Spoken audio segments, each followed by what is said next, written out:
A comienzos del siglo XVII, alguien narró esta historia al gobernante nipón, el shogun. Un día, el rey de los portugueses dijo a su consejo: en Extremo Oriente hay un país llamado Japón, donde abundan el oro y la plata. ¿Por qué no añadir esa nación a mis dominios? La mejor vía para adueñarnos de esas tierras es servirnos de nuestra religión. Y a continuación, enviar el ejército.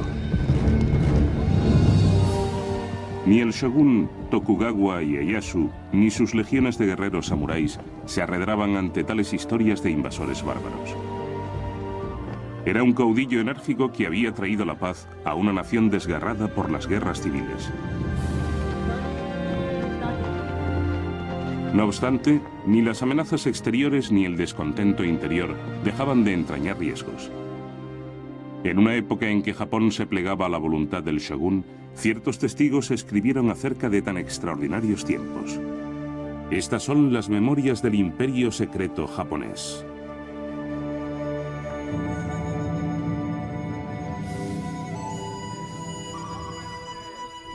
Cuando llevábamos 5 o 6 días en Japón, llegó un jesuita portugués que nos acusó de ser piratas. Constantemente nos esperábamos acabar crucificados, que es la forma de ejecución en este país. Esperaba morir cada día.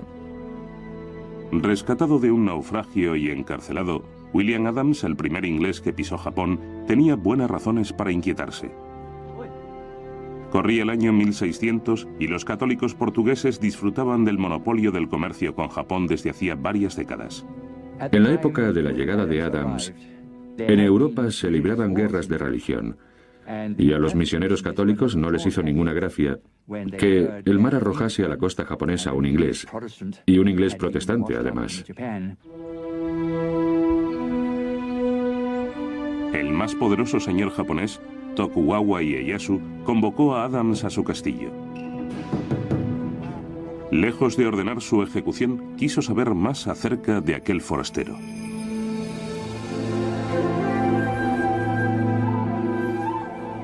Tal citación era sumamente desusada, ya que solo los oficiales y los funcionarios de alto rango eran recibidos por el mismísimo mandatario.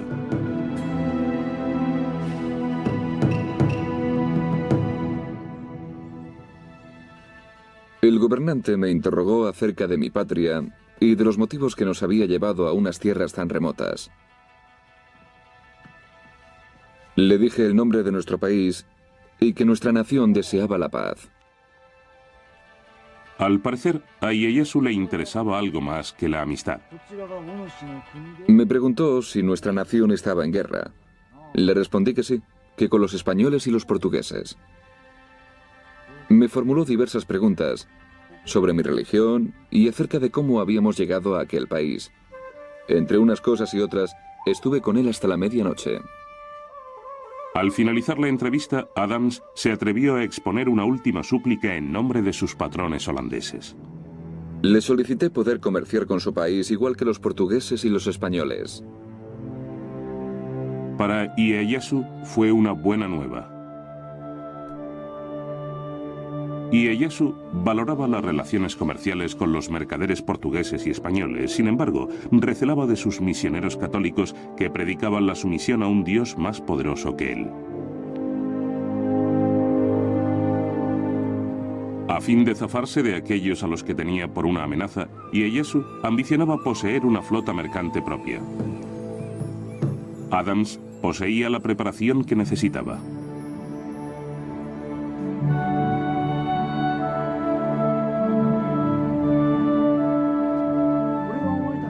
El piloto inglés había sido aprendiz de carpintero de barcos.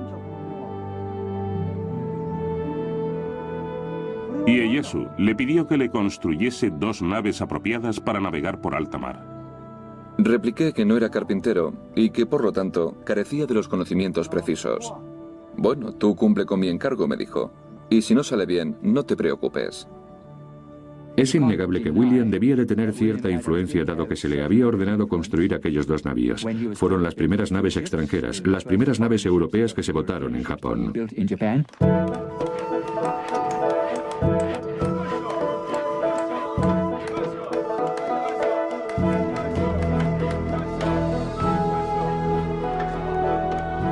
Las fabricaron, claro está, trabajadores japoneses bajo su supervisión.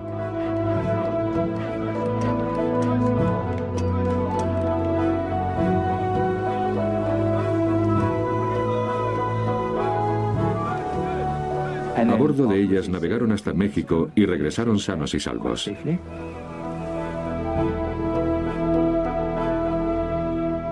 Ieyasu ya tenía el trampolín que deseaba. Puesto que los misioneros católicos continuaron cosechando conversiones y creando problemas, los expulsó. La vida ya era bastante complicada como para soportar las interferencias de aquellos molestos extranjeros. Así que probablemente esa era la razón por la que no quería cristianos en Japón.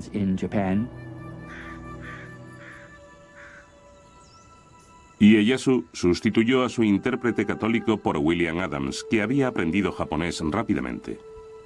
Era protestante, por supuesto.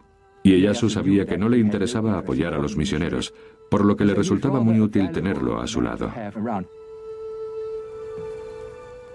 Ieyasu deseaba continuar comerciando con Occidente, si bien imponiendo sus condiciones. Adams persuadió a Ieyasu de que los protestantes no deseaban convertir a su pueblo.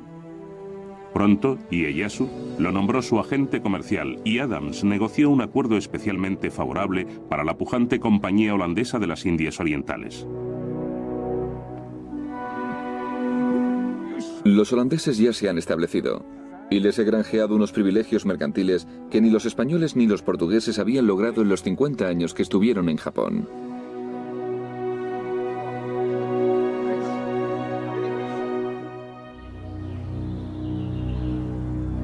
Adams se casó y se habituó a la vida japonesa. Adoptó el atuendo nipón y fue recompensado con el derecho a ceñir las 2 espadas del samurái. Y se le concedió una hacienda con 70 u 80 sirvientes, lo cual está muy bien, mucho mejor que el nivel de vida que habría tenido en Inglaterra. Eso desde luego. Y creo que hacia el final se le quitaron las ganas de volver a Inglaterra, ya que sabía que allí no pasaría de ser un obrero, mientras que en Japón disponía de 80 criados para atenderlo en todas sus necesidades.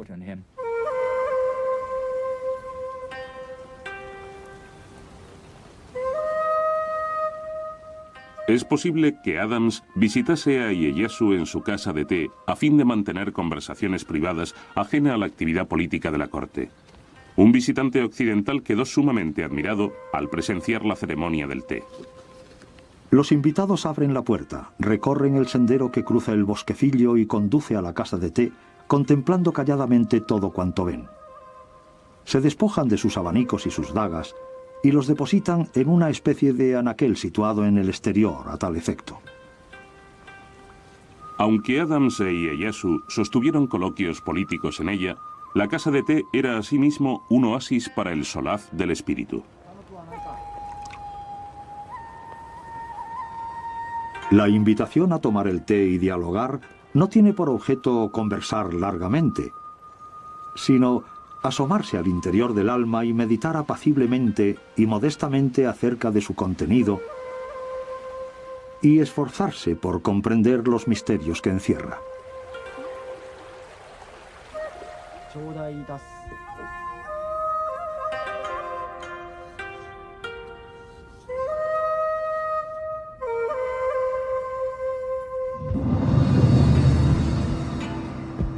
Ieyasu pensaba que aquellas perturbadoras influencias foráneas podían desestabilizar la paz que con tantos esfuerzos había forjado. Sin embargo, su mayor reto consistiría en conservar su dominio sobre los 260 varones ferozmente independientes y sus formidables huestes samuráis.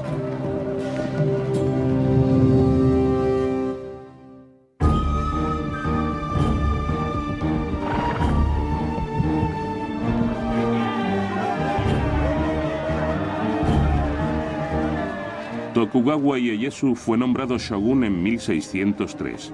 y unificó Japón después de varias generaciones de guerra civil. Los grandes señores llevaban un siglo guerreando. Ya estaban hartos de combatir. Querían afianzar sus posiciones.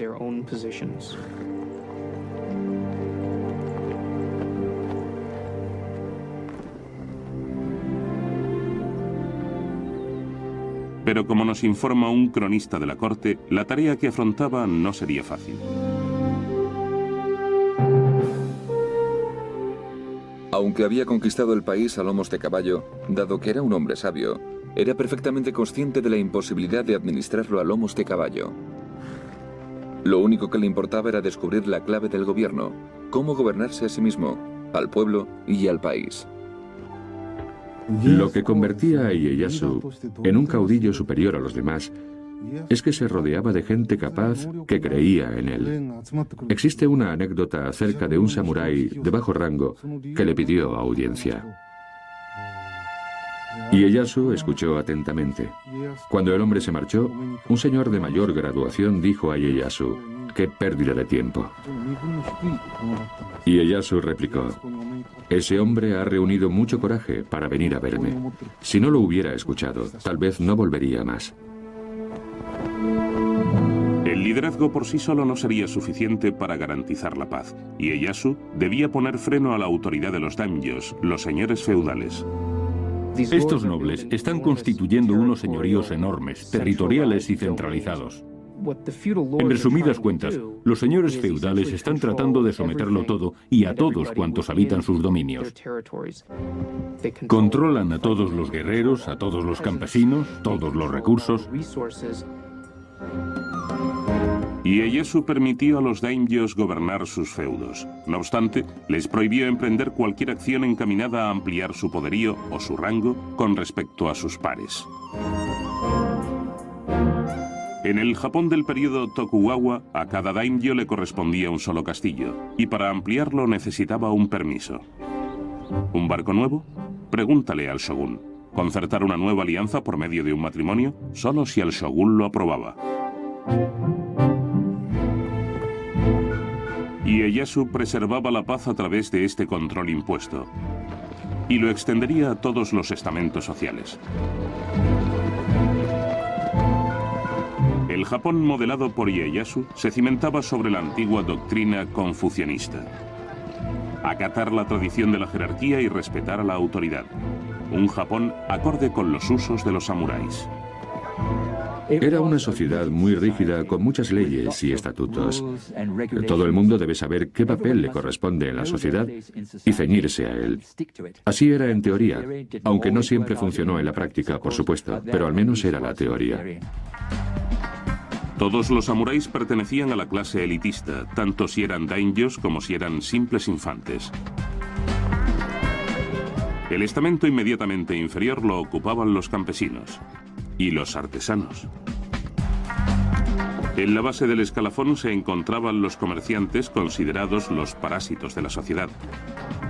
Durante el shogunato Tokugawa se promulgaron numerosas leyes destinadas a controlar y mantener esta rigurosa estructura estamental, desde lo que podías comer hasta la ropa que debías vestir. Señores y vasallos, superiores e inferiores, deben observar lo que es propio de su posición en la sociedad. Sin autorización, ningún criado podrá llevar prendas finas de damasco blanco, vestiduras acolchadas de seda blanca, kimonos ni otras prendas de seda púrpura, ni kimonos sin el escudo de la familia en las mangas. Los reglamentos colocaban a cada uno en su sitio. De todos modos, para los daimyos al menos, aún había formas de obtener privilegios especiales. Ieyasu decretó que los varones debían colaborar en la edificación de su castillo y de la ciudad que lo circundaba, Edo. La construcción se convirtió en una reñida competición, ya que los daimyos se disputaban los favores del shogun. Pronto transformaron la reducida fortaleza y el villorrio pesquero de Edo en un dominio magnífico.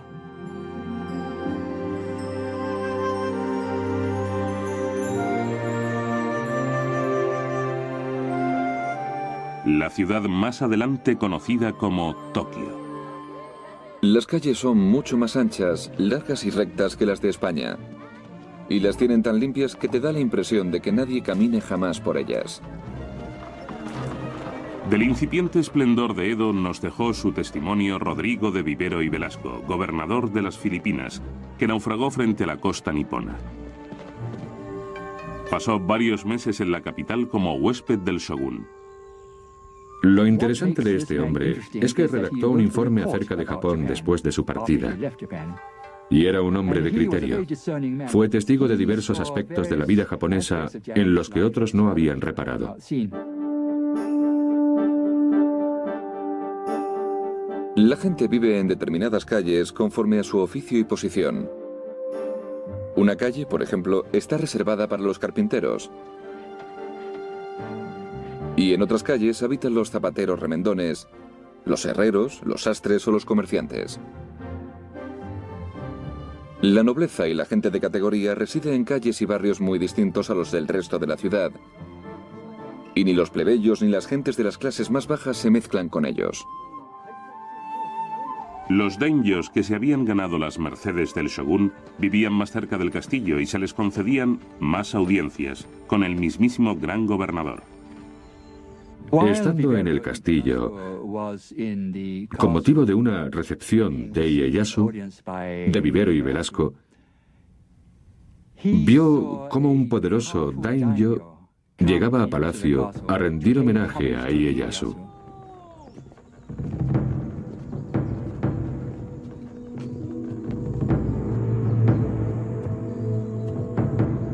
Entró uno de los nobles más destacados de Japón, cuyo rango era evidente por los presentes que traía. Lingotes de oro y plata, túnicas de seda. Todos ellos se dispusieron sobre unas mesas, pero no creo que el gobernador los mirase siquiera. A 100 pasos del trono, el daimyo se postró e inclinó tanto la cabeza que se diría que quería besar el suelo. Nadie le dijo una palabra ni él alzó la vista hacia el gobernador. Y finalmente alguien dio la recepción por concluida con una palmada. No se pronunció una sola palabra, fin de la audiencia, y se marcha de espaldas andando de rodillas. Rodrigo de Vivero y Velasco se quedó impresionadísimo por lo que había presenciado, ya que se dio cuenta del poder de Ieyasu. Allí estaba aquel importante daimyo con potestad sobre la vida y la muerte de los habitantes de su región, pero a la hora de rendir pleitesía al shogún, qué humildad la suya. El gran shogún había hecho realidad su sueño. Todo Japón se encontraba bajo su imperio. A los 72 años conservaba un notable vigor. Sin embargo, durante una de sus frecuentes expediciones de cetrería, cayó gravemente enfermo.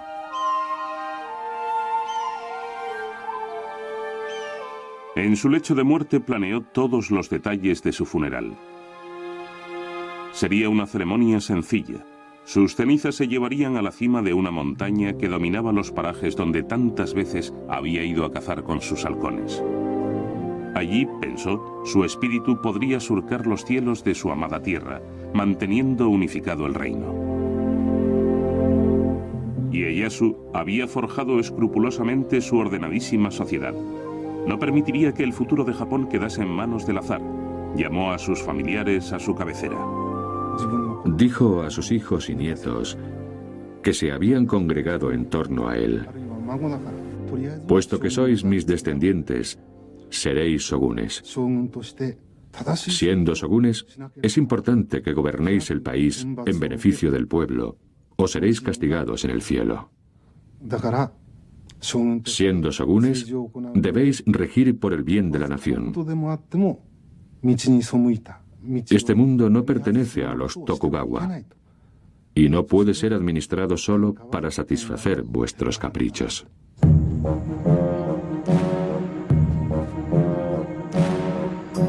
Entre sus familiares había un nieto pequeño destinado a convertirse en shogún. El niño, Iemitsu, creció decidido a seguir los pasos de su célebre abuelo.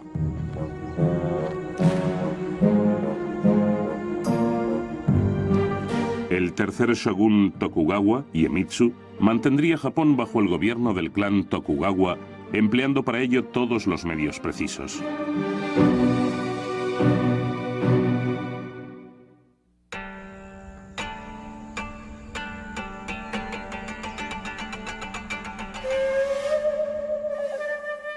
El tercer shogun Tokugawa, Iemitsu, veneraba a su difunto abuelo.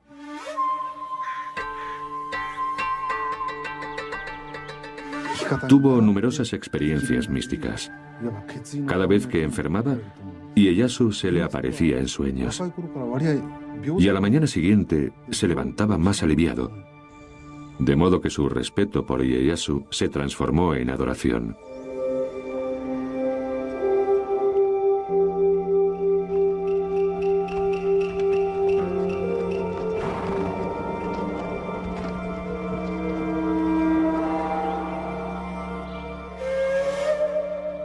Iemitsu llevaba siempre un amuleto con un papel que decía: vivir con arreglo al modo en que mi abuelo habría vivido.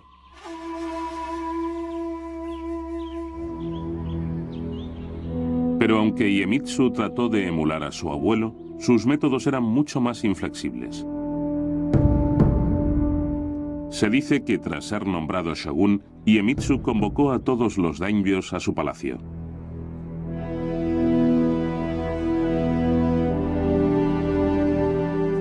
Los nobles aguardaron todo el día a merced del frío sin alimento ni resguardo. Comenzaron a temer por sus vidas.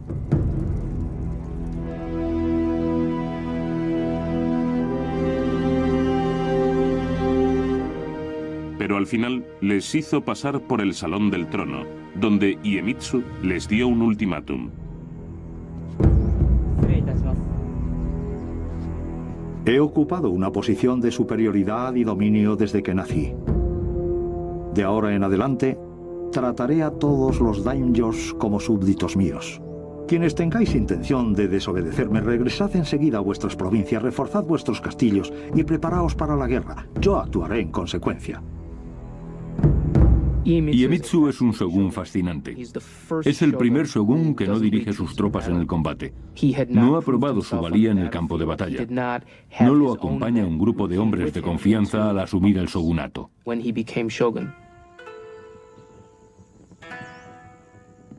Iemitsu heredó una nación en paz.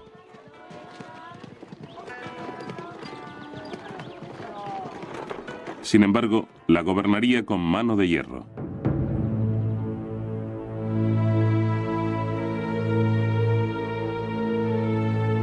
Escuchaba a pocos y no eximía a nadie.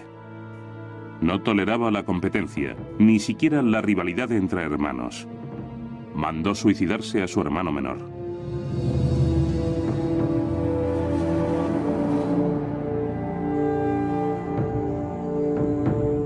Bajo su mandato, el shogunato Tokugawa actúa de un modo mucho más caprichoso en lo tocante a los varones que desobedecían sus órdenes o transgredían alguna de las normas que los constreñían.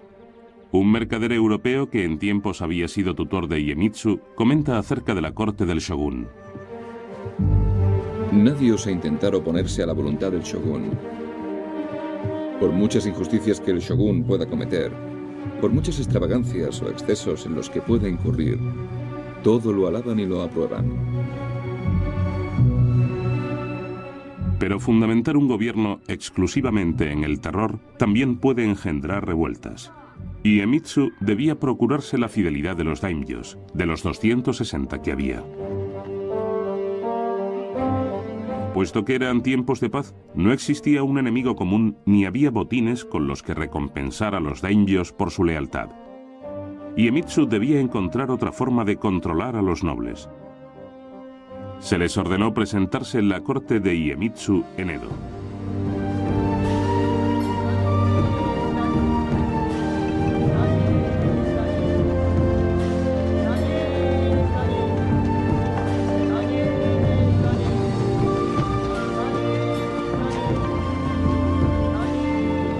Y no se desplazaban en solitario, como relata un viajero alemán. Los guardaespaldas y los porteadores adoptaban un modo de andar muy arrogante durante su marcha.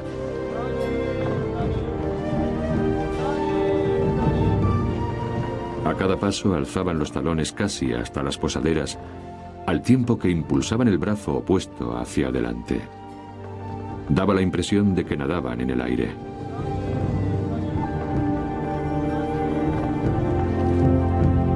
Los integrantes de aquellas complejas procesiones a menudo se contaban por millares. Eran un aspecto más de un sistema conocido como asistencia alterna. El sistema de asistencia alterna fue evolucionando a lo largo de varias décadas del periodo Tokugawa, y ante todo suponía que los grandes señores estaban obligados a pasar parte del año en Edo y el resto en sus heredades.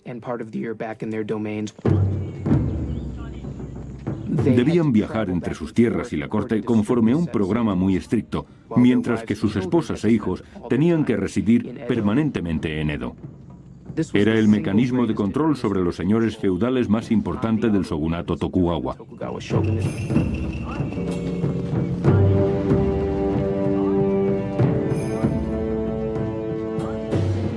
La asistencia alterna tenía otra ventaja para el shogun. Dejaba a los daimyos económicamente imposibilitados. Se decía que un daimyo podía llegar a invertir más de 3/4 partes de su renta anual en la organización de los cortejos y en el mantenimiento de sus tropas de samuráis durante su estancia en Edo. Por otra parte, eso supone un enorme crecimiento para Edo. De hecho, en Edo se desarrolla una clase de samuráis que no conocen más que Edo, aunque sus dominios se encuentran en el otro confín de Japón. Nacen en Edo, trabajan en Edo y solo conocen Edo. Vivir en Edo en tiempos de paz fue el catalizador que transformó la mismísima naturaleza de la existencia del guerrero samurái. Puesto que se le prohibía llevarse a su esposa y a sus familiares, el samurái llevaba una vida de soltería, recibía un modesto estipendio por cumplir con sus obligaciones oficiales. Tales eran: Por las mañanas, al levantarse, un compañero samurái les arreglaba el pelo. Después se iban a trabajar en la hacienda del señor. Esto lo hacían una vez cada 4 o 5 días. Los samuráis trabajaban solo por la mañana y luego se iban a comer. A eso de las 2 de la tarde volvían a la ciudad.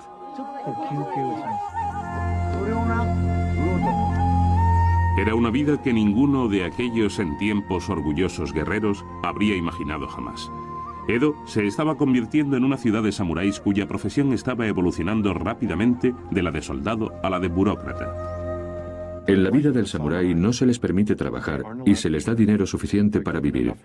Así que su ocupación principal es pasarse el día en casa de algún amigo bebiendo, charlando, estudiando, haciendo té, leyendo libros de antiguas historias bélicas y preguntándose qué tal habría sido vivir en el siglo XVI. En la vida del Japón del siglo XVII no tenían cabida los peligros de la guerra. Pero la paz conllevaba sus propios riesgos. La legislación era estricta y las penas podían ser muy severas para cualquiera que osase conculcarla.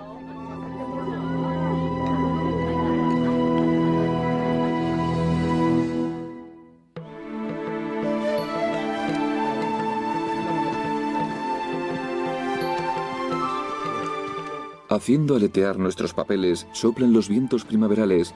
Cuando las barreras abiertas cruzamos agradecidos.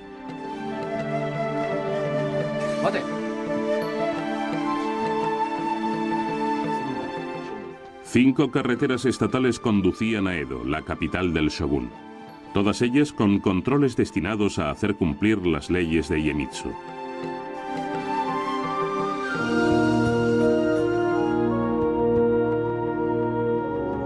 El shogun había mejorado las vías a fin de que sus mensajeros pudiesen llegar rápidamente a cualquier parte de Japón.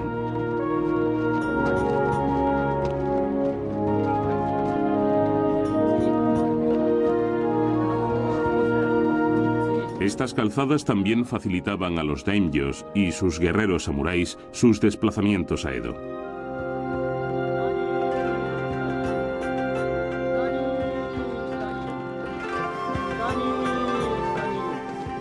No obstante, para la mayoría de los nipones viajar resultaba una empresa muy ardua.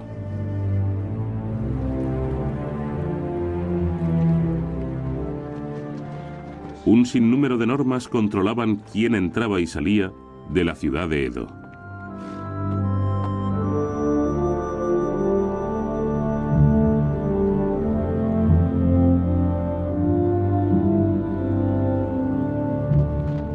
Casi todo el mundo necesitaba un pasaporte.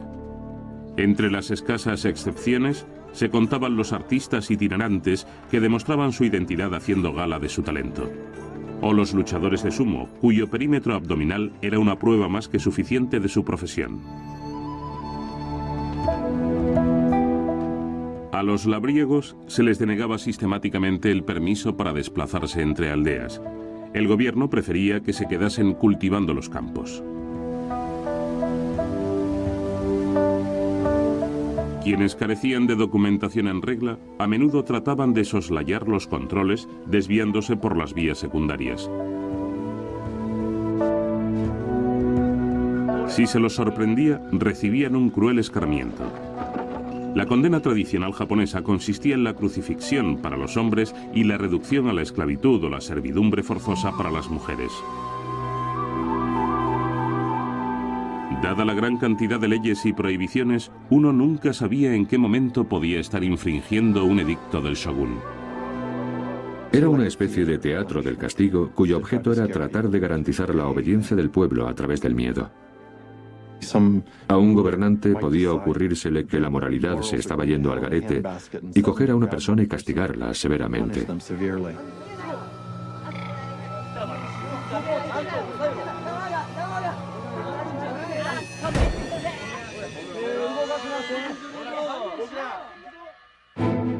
Pese a tanta incertidumbre y contra todo pronóstico, los viajes cobraron auge. Ahora que los caminos eran más seguros, cada vez más japoneses se desplazaban entre las diversas poblaciones.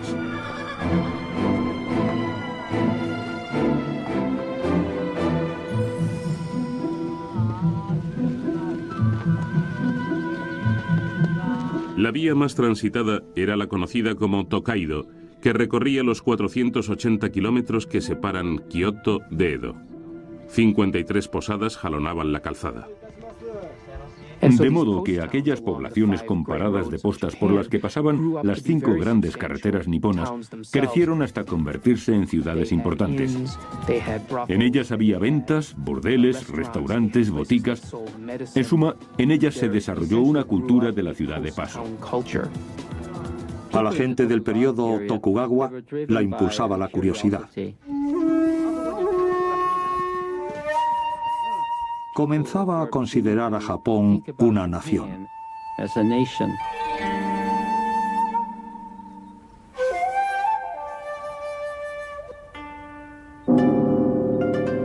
Los diarios de viajes se vendían en grandes cantidades.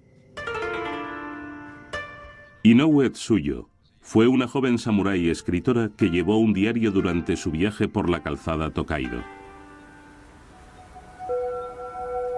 Una cordillera se alza sobre las nubes y el agua de los manantiales corre a raudales sobre las rocas con un sonido ensordecedor. A la subida nos da la sensación de que tirasen de nosotros hacia atrás y a la bajada tenemos la impresión de ir resbalando, de modo que a menudo pasamos miedo.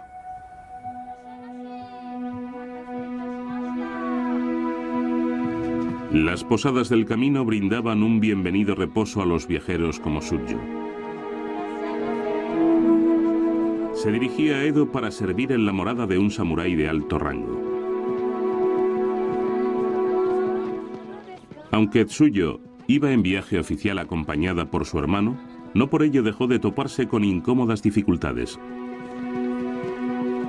Todo viajero se enfrentaba a unas normas muy estrictas, si bien las mujeres lo pasaban especialmente mal. Las mujeres lo tenían muy difícil para viajar en el siglo XVII, en primer lugar porque debían contar con el permiso de su familia, que normalmente pensaba que más le valía quedarse limpiando y cocinando. Los permisos de viaje de las mujeres eran mucho más complicados. En muchos controles se denegaba el paso a las mujeres, ya que éstas debían someterse a un minucioso registro. Había que cachearlas, pero algunos controles carecían de agentes femeninos para llevar a cabo el cacheo.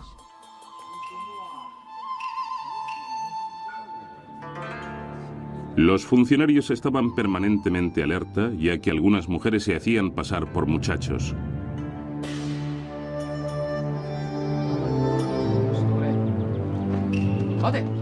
Cuando Sutjo llegó a una de las barreras, se le ordenó presentarse ante una guardiana.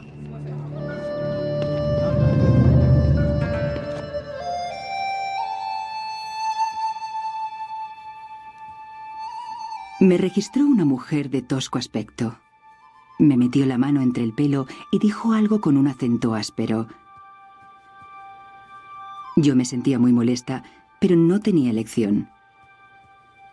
Me daba miedo lo que pudiese hacerme.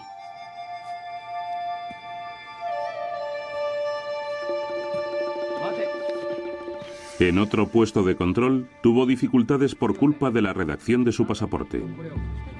Cuando presenté mi documentación oficial en el control, me negaron el paso, ya que en mi permiso se me describía solamente como mujer, en lugar de como mujer joven con mangas largas y abiertas.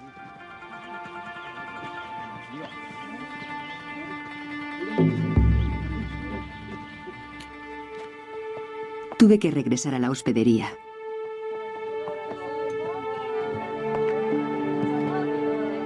Me quedé deshecha. Suyo temía que no se le permitiese continuar viaje. Pasó la noche en vela, como describe en su diario. Mis lágrimas oscurecen la luz de la vela. Qué inquietud siento. Todo es indescriptiblemente desmoralizante. Al amanecer, a eso de las 4, oí a los viajeros congregándose y llamándose unos a otros. El relincho de un caballo y el sonido de los estribos. Sentí envidia. He pasado días y noches amargada por los obstáculos que afrontamos las mujeres.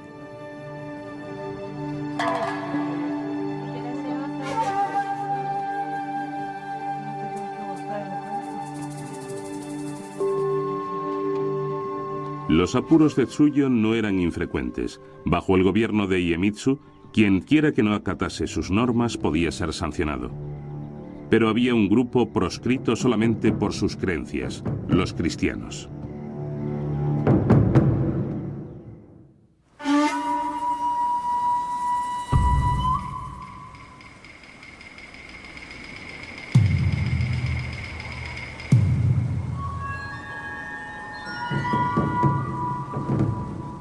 El shogun Iemitsu ofrecía una recompensa por la entrega de cualquier japonés que predicase o profesase la fe cristiana.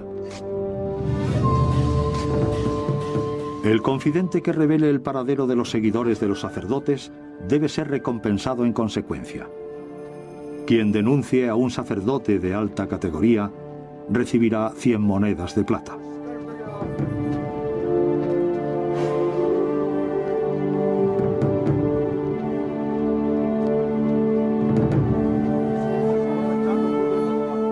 Debe tenerse en cuenta que en este periodo de la historia japonesa existe una represión y que la autoridad Tokugawa, el shogun, deseaba mantener la sociedad nipona tal y como estaba.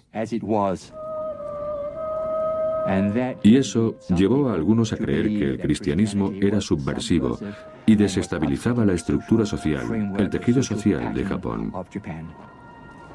En tiempos de Iemitsu ya habían sido expulsados todos los misioneros extranjeros.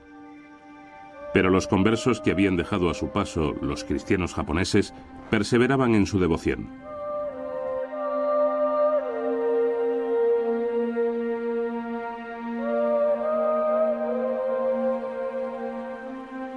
Muchos japoneses cristianos tenían una fe muy profunda, especialmente en las regiones donde el cristianismo había arraigado firmemente a lo largo de 3 o 4 generaciones. El shogun es un gran enemigo de los cristianos.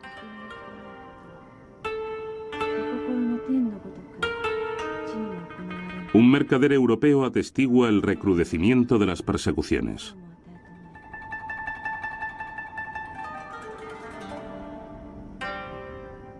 Vi a 55 personas martirizadas por negarse a abjurar de su fe cristiana. Y entre ellos había niños de 5 o 6 años,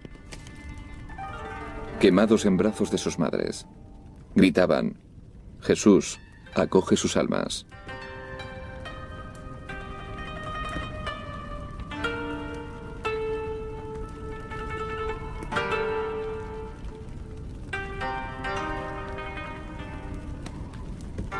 Yo diría que Iemitsu, el tercer shogun Tokugawa, desarrolló un temor mórbido, patológico, hacia el cristianismo.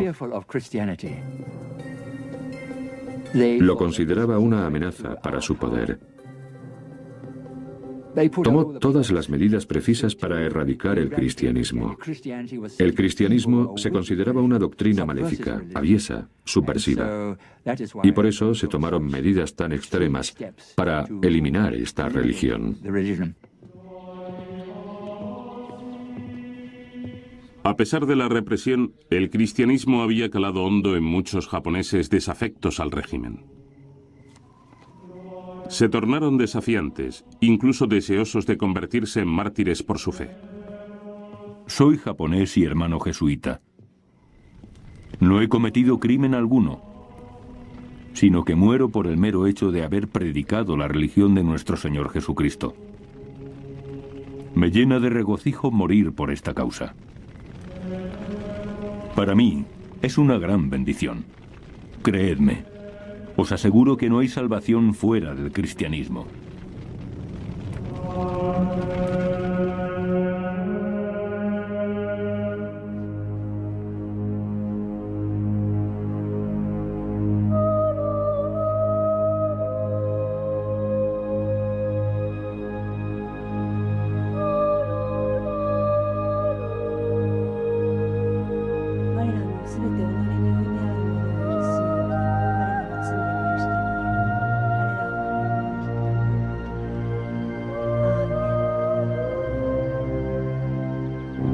Iemitsu estaba cada vez más alarmado por la cuestión cristiana, sobre todo en el sur, donde había una mayor concentración de cristianos.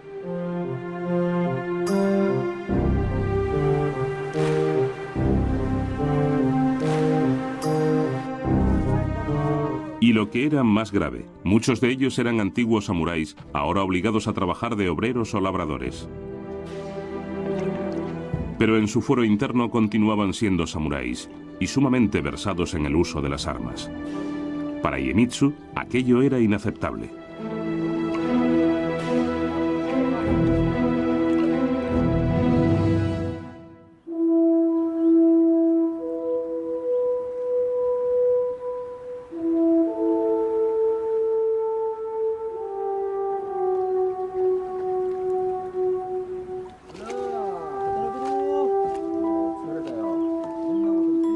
La mano de hierro del shogun se extendía hasta los detalles más nimios de la vida de los campesinos.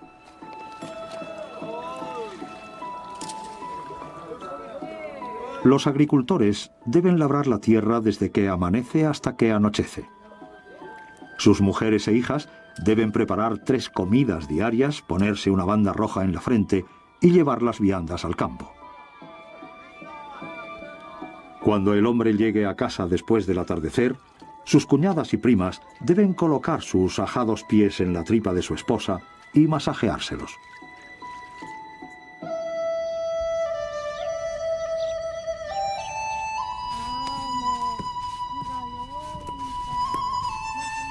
Por si no bastaba con los intolerables edictos del shogun, los hortelanos estaban gravados con elevadísimos impuestos. Había tasas sobre las ventanas y los anaqueles, un impuesto de capitación por cada recién nacido y un gravamen por cavar la fosa para enterrar a un muerto. Las exacciones se pagaban en arroz, la moneda de cambio de la época.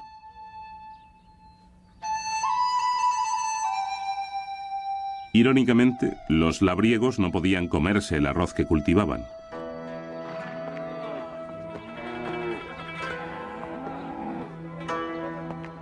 Tales impuestos eran recaudados por el daimyo, que los invertía en financiar sus elaboradas procesiones a Edo y en pagar las remuneraciones de las que vivía la casta samurái.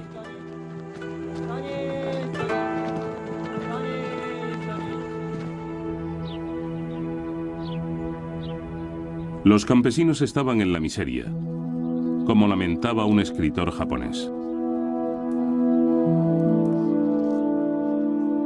Los agricultores estaban cada año más agobiados. ¿Cómo iban a subsistir en aquellas circunstancias?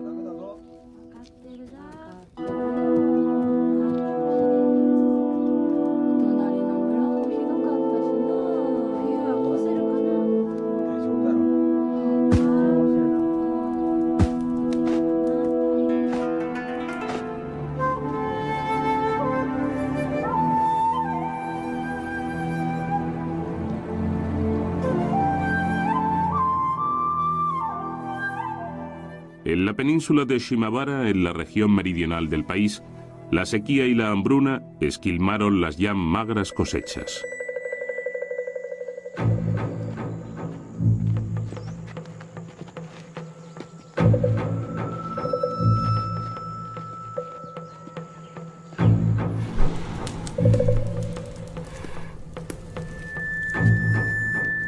Quienes eran incapaces de pagar los impuestos recibían severos castigos. Mediado diciembre de 1637, un acontecimiento en particular fue la gota que colmó el vaso.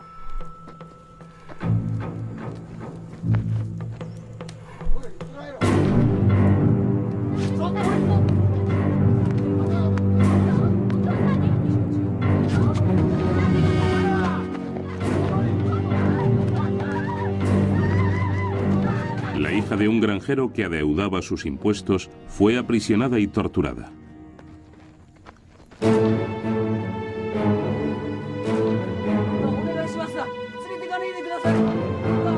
Ofuscados por el dolor, el padre y sus amigos mataron al gobernador local y toda la aldea, así samuráis como campesinos y cristianos, se levantaron. Al poco tiempo, toda la región estaba en manos de los rebeldes en número de casi 40.000. De modo que lo que comenzó como una insurrección social, una revuelta social contra las exorbitadas exacciones que casi mataban de hambre a los campesinos, de alguna manera se transformó en una rebelión cristiana. Un mercader europeo hablaba así de la revolución. Unos días después de su estallido, los cristianos se aliaron con los labradores. Por todo el país se extendió el clamor de que había llegado el momento de vengar la sangre inocente, vertida por tantos cristianos y sacerdotes, y de que están dispuestos a morir por su fe. Los insurrectos se apiñaron en un castillo abandonado y rodeado de mar por 3 de sus lados.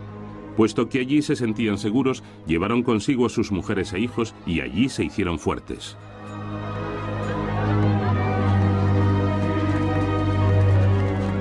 Esto era muy inquietante. Los campesinos eran los parias de los parias, los pobres. No tenían derecho a rebelarse, pero lo habían hecho.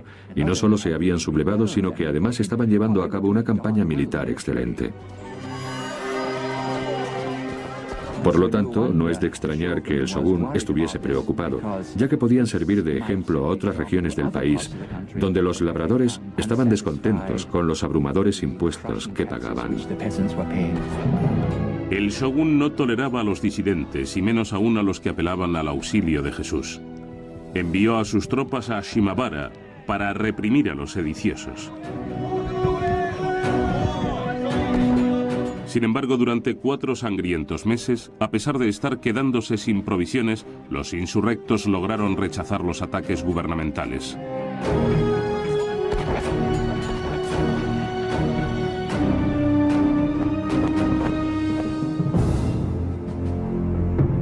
El shōgun estaba tan indignado por el persistente alzamiento que instó a los holandeses a mandar un buque con cañones para atacar la sitiada fortaleza. Los holandeses eran renuentes a intervenir en esta campaña, pero con todo deseaban desesperadamente conservar su incipiente comercio con Japón.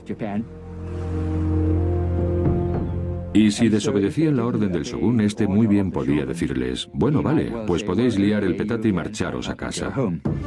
El shogun ordenó prender fuego al castillo. Aún así, los revoltosos continuaron defendiéndose, si bien la suerte estaba echada. Al final, la plaza cayó por hambre, y a la rendición le siguió una matanza.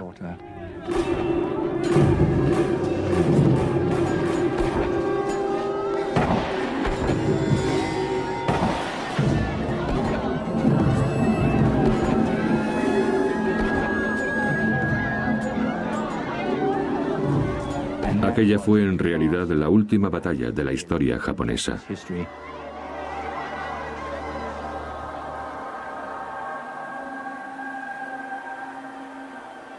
La rebelión de Shimabara fue la excusa que el shogun necesitaba para erradicar definitivamente el cristianismo de Japón.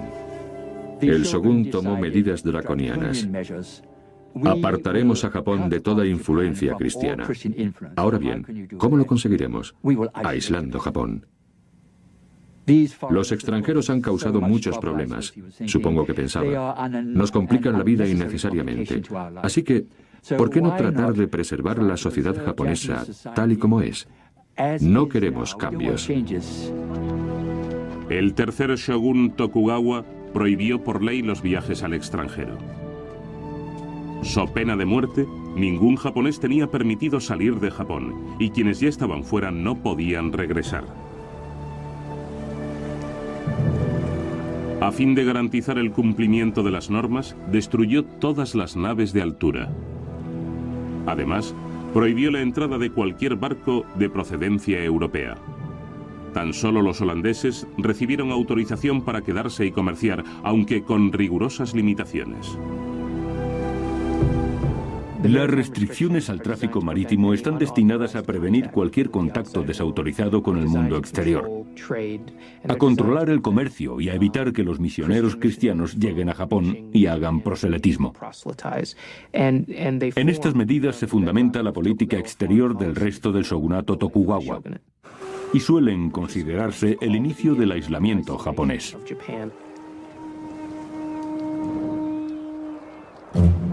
Dos años después, desafiando la proscripción del shogun, una delegación oficial de mercaderes portugueses desembarcó en Japón. El shogun no se mostró indulgente y ordenó la ejecución de 57 de los embajadores que viajaban a bordo y de la tripulación. Mandó incendiar el barco. A los escasos supervivientes se les envió a su patria con una advertencia. Un castigo similar recibirán todos los portugueses que arriben a estas costas, ya sean embajadores o marineros, ya lleguen por error o arrojados por una tempestad. Es más, si el rey de Portugal o el mismísimo Dios de los cristianos viniesen por aquí, sufrirían la misma pena.